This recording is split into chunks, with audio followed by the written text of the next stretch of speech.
Hello and welcome to United We Podcast, brought to you by the United Corpus Christi Chamber of Commerce. I'm your host, Al Ariola Jr., President and CEO. United We believe in the power of collaboration, the strength of advocacy, and the endless possibilities of growth. From advocating for local businesses to fostering growth opportunities, we're here to ignite conversations that matter. This is United We Podcast. Welcome back, United Chamber family and friends, to our podcast, United We Podcast. Today, we are joined by Marisol Ramirez, who serves currently as our General Chair for Leadership Corpus Christi, and also her day job is at CSA Marketing, if you might know it otherwise as Concrete Street. Marisol, thank you for joining us. Thank you for having me. I'm so excited to be here. We're excited to have you. Well, first, before we get into thanking you and all your work that you've engaged with the Chamber on the leadership front, wanted to maybe just get to know Marisol a little bit first. If you want to tell us a little bit about the story of Marisol. Sure. Go for it. So I have been in marketing or executive for about 8 years. I actually started off back for one of the CSA companies at Hurricane Alley as my first big girl job. I came in and I took over their sales and marketing piece of it and then just kind of grew from there. And I've gotten to work with other water parks, other resorts. Then I went into like banking right before doing marketing for a bank, Gulf Coast Federal Credit Union, worked with Jeremy there. He was amazing. Got to learn so much more about that. I totally bumped the mic and got to see that side of things, did a little bit of nonprofit work, wanted to do something really meaningful. And now I got recruited to come back, what it feels like coming back home to Concrete Street, Hurricane Alley, Brewster Street, Blue Frog, and just be at home. Kind of came full circle for you? It did. It comes back as like getting to be a part of the team or like supervisory team that I worked for once upon a time. And did you study marketing? I actually studied marine bio. Go figure. Yeah, I really like dolphins. I really like brains. I have some photos I'll have to show you later. Well, but look, the reason why I asked is you do seem to have a kind of a instinct for it. Yeah. And you've talked about your career evolution, but marketing itself has evolved a lot. You've changes in how people communicate, where they communicate, the way they communicate. You want to maybe share some of those experiences that you're seeing, like with social media and how that's impacted your job? Absolutely. I think one of the things that I've always had maybe a chip on my shoulder is that I have worked in marketing and I don't have a marketing degree. So to me, it had to come with continuous education. I'm always listening to a podcast about marketing, looking at upcoming trends, scrolling on TikTok, seeing what somebody else is doing, seeing how we can do it better, how those really big companies, how maybe a Coke or a Pepsi or a Red Bull is doing something and how I can translate that to a venue of our size or a company of our size, always striving to do the next cool thing. And I think that's what keeps me on the edge. When I was at Hurricane Alley, like I was brought in to do sales and I was like, hey, but I could do this thing or that thing better. So always being an advocate for yourself has worked out really great for me. Yeah. But part of it is like, if you want to play in the game, you have to be in the game. Fair. And we were the first company, before 16 Candles, before Coca-Cola, before anyone else to be on Snapchat, back when Snapchat was a thing. I'm glad you're bringing that up. Yeah. Back when Snapchat was a thing, we were like the very first company that have an actual company profile and start to do things in that way. And then we saw other people follow. We got to, as a local water park, got to win international awards. That's cool. Because of our work and being just so tied into it. And we strive to do that today. We continue to try to be funny. Not necessarily trying to go viral because that's a double-sided sword. Sure. But really trying to continue to be out there and being tied into the American Advertising Federation, tied into Del Mar Small Business Center, seeing all the things that they're doing so we can translate that into our businesses. Well, I'm glad you brought that up. And I've been working in the chamber world for about 14 years. And early on, there was a hesitation to play in that space of social media, and most didn't even have Facebook accounts or to your point, Snapchat or TikTok now that's the thing. But for as long as it'll let us be a thing, right? Well, right. And so what I say, yeah, if you have your accounts, use them while you can, right? Where I saw this, that it was almost like this reluctancy to give the brand a personality, and it was almost like the way businesses were viewing it was like it was carved out for people and not for businesses. But you mentioned a lot of the great success that y'all's businesses had in this space. Is there something that almost went viral? I know that's our question. No. Oh, so we recently had at Barista Street, we had the Mexican OT, which is a up and coming artist. And I would say he's there, right? We sold out in a matter of like 24 hours. Wow. Insane numbers for us. And he did a backflip on our stage. And I was like, this can go one way or another. We're going to have a lawsuit on our hands. But luckily, he landed that backflip and it gave us the opportunity to post that. And it just got crazy numbers. But part of it is knowing who you are in social media. So if you're going to be in social media today and you're going to play in that field, what we do is we create personas, right? Like I know exactly what my demographics are for each one of the companies. We don't market Hurricane Alley the same way that I would market Concrete Street. Fair. Hurricane Alley is fun, is super, it's a little broad, it's a little like islander feel. Gotcha. And we can lean into that and it still has to be super family friendly. Concrete Street, I'm allowed to be a little bit edgier. I'm able to drop a cuss word here and there as long as it's like not too bad. In good taste. Right? Done eloquently, if that can be said. And you adjust the tone to it. Like we have a y'all meter in our office. We want it to be y'all, but not too yeehaw. Okay. Right? So all of that matters for Brewster Street a lot because while we are predominantly country, we have artists that come across all kinds of genres. So we want to make sure that we're able to promote them in a Texas way that is not too like, I don't know, too yeehaw. Yeah, right? Yeah.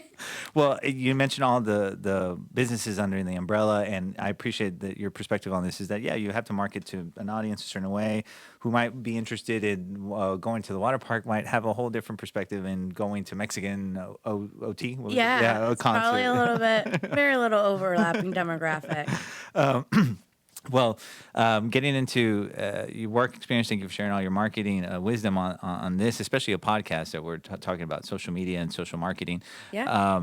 Has there been a particular project that you favored more than another or something you had a whole lot of fun in doing? Oh, I still have a whole lot of fun with the water park. The water park holds a special place in my heart. But being able to see a huge concert, like over 6,000 people come in for spring break on the coast, it's huge. So being able to roll out the marketing for that, working with artist management hand in hand and saying, we want it to look like this and we want to do this. Those big shows, they're so much fun. We have 3 of them coming up. Okay. We have a partnership with the Island University, CAMUCC. We're going to have ex-ambassadors for ISFest. Cool. That's cool. And also, getting to work on that side of it, of production and also trying to line up food trucks and trying to do all kinds of things is really cool. After that, we have Randy Rogers with Flatline Cavalry, and they're coming up in about a month, and that's going to be another huge turnout. And then even after that, we have Iration. So you go from some sort of electronic pop to country to reggae, right? So the feel, the marketing, the communication, all that gets to change. So it's an ever-changing brand. And a little bit of everything for anyone, right? If you don't like this, well, you might like this, right? Yeah, and we're working on a couple of rock and rolls. I feel like as of lately, everybody knows Concrete Street for their rock shows. And right now, we're working on it. There's some really cool tours we're trying to get tapped into. Well, without saying too much, I know you guys bring in artists, and some artists are maybe more particular than others about. All of our artists are amazing. I cannot tell you the weirdest thing I've seen on a writer. That's where I was going with this. Without throwing anybody under the bus. I'll tell you who's amazing and unexpectedly so. Never having worked with rock artists, I always thought my metal people were gonna be super hardcore. I picture Aussie eating the head of a bat. It's gonna be wild back there. The kindest, the sweetest, the most thoughtful, the most caring, the most thankful for everything for them. They were so awesome. All of our rock shows have been outstanding. That's cool. So the reason why I was asking this is, I don't even think I put this out in the podcast in the ether, so to speak. Is once upon a time I dabbled in the music industry myself. I was helped raise some funds for a record label, and I was around artists a lot of rap artists. And you have these assumptions, but most of these guys. What was your rap name? I didn't have a rap name, but we had definitely some artists, high profile artists like Paul Wall, Chameleon, or people that were always coming around the studio. And you have these assumptions about how they're going to behave or what they're all about. To your point, the nicest, almost most church-going type of guys you can imagine. Super humble, super thankful for whatever little thing that they've asked for. And just creative and happy and helpful. I mean, they're there to have a good time just as much as they are. Exactly. Well, thank you for sharing all your work experiences. I do want to make some time to talk about Leadership Corpus Christi, which you've been very engaged in. As I mentioned, you're our general chair. Steering comm applications just wrapped up, and we're now in the next phase of actual applications for the class. You want to share some of those particulars? Yeah. So Leadership Corpus Christi is a program here at the Chamber of Commerce that allows people who are already leaders in their own space to grow and learn more about how they can better serve their community. We have a servant leadership and community trusteeship concept, for lack of a better word, right? And that's what our curriculum focuses on.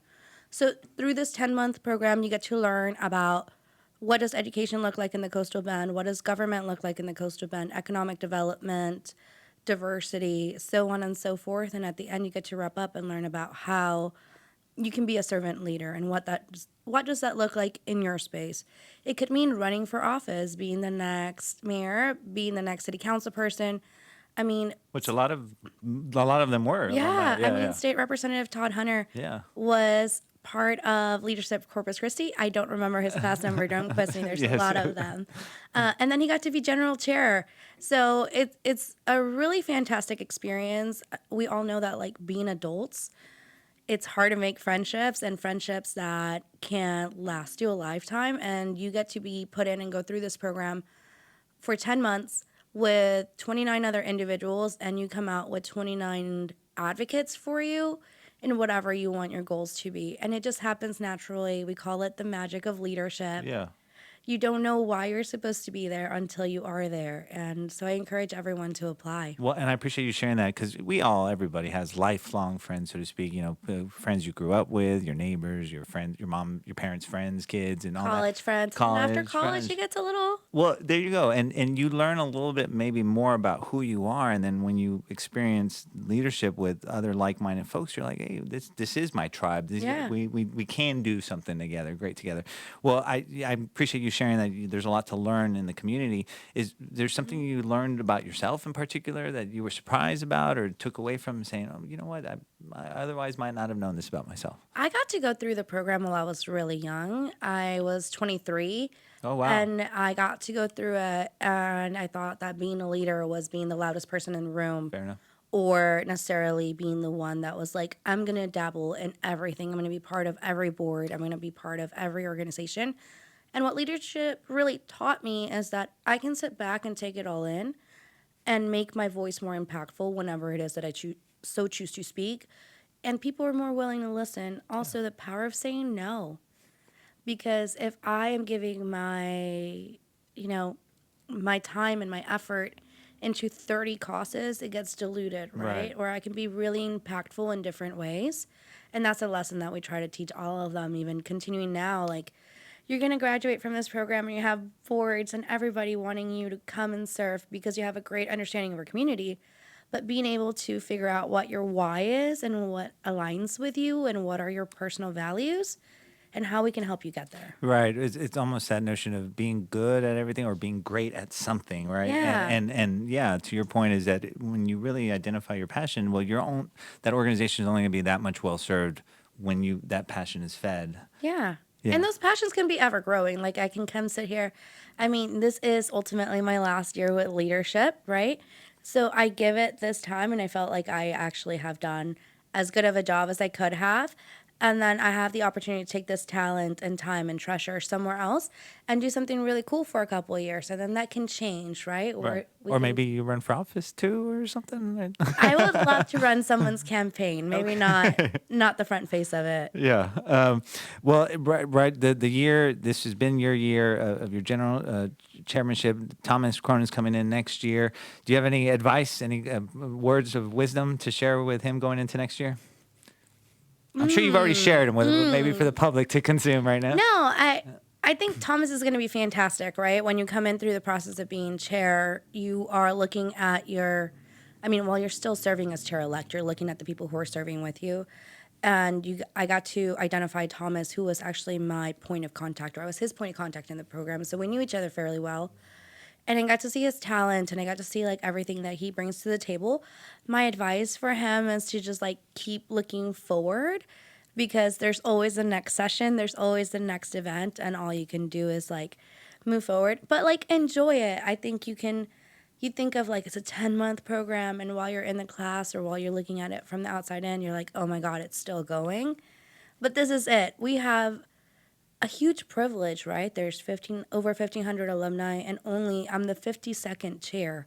I sit in a very small group, a very privileged group, to get here and say, I'm the chair of the second longest running program in the state of Texas, the third in the nation. It's a huge deal. Yeah. So enjoy it. Right. Well, and I'm glad you brought that up. And it is very competitive process for the applicants that are coming to the class. You don't always necessarily get in on the first go, right? Right. But is there any words of wisdom or advice you would give to folks that are interested in applying? Yeah. Have an alumni review your application. There is a scoring committee, and the selection committee works in one way. It completely removes who you are. We don't know your name. We don't know your ties into your community unless you tell us it. We don't know who your employer is. Your employer might be someone amazing who does great things for the community and should be, I don't know, a part of this program naturally, or if it's like a natural fit. I know what you're saying, yeah. But like, talk about you and your personal impact and how you can help our community. I think when you sit there and you look at your application, it's a daunting application. There's open-ended questions, and you're expected to write essays almost. So like, talk to your friends and family. Have them remind you of the cool things that you have done that set you apart. Brag about yourself, and when you think that you've bragged too much, brag a little bit more. Right. Well, and I think I read between the lines there too. It's don't necessarily worry about who's backing you, but your own individual merits can hold water, right? And I got to go through it super young, so that gives me a different perspective, right? Like, it doesn't necessarily have to be everything that you've done, but you can write about everything you want to do, because ultimately this should be a catalyst to helping you get there. Yeah. This year, the team, the leadership group took on some projects. Some really were out there a lot. I mean, you guys were really busy. Is there one in particular that you were interested in, fascinated by, or excited about? I was not as excited to get a pie in the face. I was going to go there. How they picked out their projects was really cool to me, as we got to talk about like what means something to you. I don't believe in giving you a project and making you all work on it when you have no tie to it. So they identified things that meant something to that. The Habitat for Humanity, they had a gala at a hangar, and I don't think that's something that our community has seen before. I don't think I've ever seen. Yeah. And they got to get helicopter tours of the bay. It was super cool. It was super successful, and a really good way to get Habitat for Humanity in front of audiences that maybe didn't know it, right? Sure. We also had a pickleball tournament and talk about just like following those trends, right? And they got to work with the Boys and Girls Club on that and create a mural for them that ultimately will help beautify not only the Boys and Girls Club, but the community surrounding it. Do they know what that mural is going to look like yet? I haven't seen it just yet, but I'll keep you posted. Okay, yeah, please do. Well, headed into, like you said, you're wrapping up. This is you've been a servant leader to this program. It's a time commitment. I mean, let's not sugarcoat it, right? Just like 4 years. Yeah. Well, and then also just every year in, year out, the time put into putting together these sessions. Yes. Is there a session that you favor more than others, or something that you really enjoy? I absolutely love diversity. diversity can be perceived as a super dirty word or It's a chaotic word. Yeah, it could be Word. divisive, right? So my goal with diversity was never to come into it and create like a sticker shock or a division. Just my goal was to showcase the different faces of the Coastal Bend. So we got to have a religious panel and have 5 different religions that you may have not heard of that are living, breathing in the Coastal Bend. Yeah. I'm not trying to convert you. Sure. I'm not trying to get you to change. Just like, here are the Cliff Notes version of their religion, common misconceptions, and how they like to give back to the community. Right. So that one was really cool for me. Well, that is cool, and I'm glad you touched on that. Is that those ideologies amongst religions have existed for before that person that is sharing it even knew of it, and so the diversity of thought, diversity of to what you cited earlier about it's a political term, diversity, equity, inclusion. Well, it's not like anybody's necessarily expecting anything. It's just more about sharing that information. And that session specifically called diversity, right? It's not equity and inclusion. So my goal is to ultimately bring true to the curriculum that was standing there before me and make sure that I give the different communities in Corpus Christi a voice, or at least familiarize the people with the program, because if you're going to be a leader in our community, that means that you're also leading people of different backgrounds. Well, I can assume that you learn a lot when your time in the class, but then also your involvement in steer comps. Is there something that you otherwise might not have known about, like about the community, that you're like, hey, wow, I learned that today? Or... You learn something new every time. So the common misconception is that like steering committee is a continuation of the program. It really isn't. It is really those people that have a calling to come back and like give someone the experience that they got. But even in the by nature of it, every session looks a little bit different from year to year. So you get to learn something new and cool. And you're hearing from people that are like really impactful. Yes, we can hear from the mayor give a, state of the city on a regular basis, but things that she's willing to share in that room are a little bit different. And yes, she'll give you the overview, but she's able to talk about what you can see a little bit differently. Make it more personal than just it's way more intimate. It's more of a fireside chat. Yeah. Well, let me see. What else can we talk about? Well, what do you want to talk about? I'm going to say, first and foremost, again, thank you for all your dedication to the program. Thank you. We're now again sorting out the applications for next year. What the applications end when? The end of April. And then we're looking at the class selection processes. We would hope to announce by, I believe, July. We have a past chairs luncheon that we kicked off last year with your help. Yeah.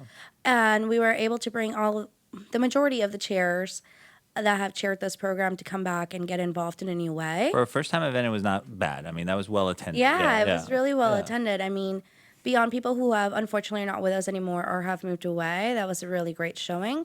We would love to increase that showing going forward. But I think part of it is being able to just continue to have that connection with them. That's great. Well, I think we're getting to the minute mark. So is there any shout-outs you want to throw out to the audience, say some thank yous? Yeah, I think it wouldn't be possible for me to do this and have an amazing year without the help of my amazing steering committee. I had the pleasure to serve along 13 great individuals who have given me the opportunity to enjoy my year as chair and make the best of it. They're in it day in and day out. They're having meetings with people and making sure that those sessions are pulled through. So thank you to them. We couldn't have done it without them. And of course, our sponsors. And anyone else? Maybe you. No, I appreciate it. Well, no, ultimately, the foundation board has really helped us and has really helped us move the class along. Well, and I also wanted to give Sam a shout out for, again, to your point about it takes a very understanding employer to allow for the staff to say, hey, boss, I'm going to go do this real quick, like this podcast. And I know you were dealing with some stuff at work. So I want to personally thank your employer for the flexibility and seeing the value. Absolutely. And having you participate in that program. So. I think we see the value not only in this program, but in the chamber. He's an active board member and we'll continue to help in any way we can. Well, Marisol, I want to thank you for your time today. Thank you for having me. Of course. And we will see you again next time.